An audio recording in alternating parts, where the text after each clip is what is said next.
విశ్వాసులు క్రైస్తవులు entertainment programmes చూడొచ్చా బ్రదర్ అని అడుగుతూ ఉంటారు.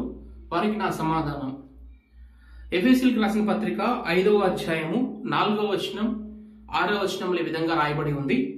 ఏమని అంటే, కృతజ్ఞత వచనమే మీరు ఉచ్చరింపవలెను గాని మీరు బూతులైనను పోకిరి మాటలైనను సరసోక్తులైనను ఉచ్చరింపకూడదు, ఇవి మీకు తగవు.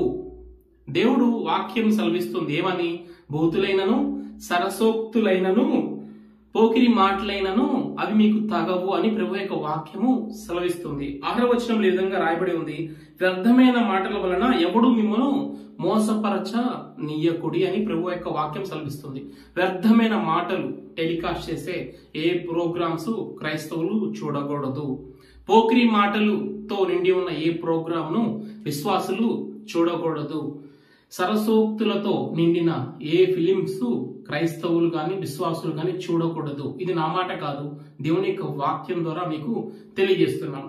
ఎందుకు బ్రదర్ అంటే, పూర్వమందు చీకటిలో ఉన్న మీరు ఇప్పుడు దేవుని యొక్క కృప ద్వారా రక్షించబడ్డారు, ఇప్పుడు వెలుగై ఉన్నారు, చీకటిలోకి తిరిగి ప్రవేశించకూడి అని ప్రభు యొక్క వాక్యము సెలవిస్తుంది. కాబట్టి క్రైస్తవులు విశ్వాసులు ఏమేమి చూడకూడదయ్యా అంటే, సరసోక్తులను టెలికాస్ట్ చేసే ఏ ప్రోగ్రామ్ ని చూడకూడదు.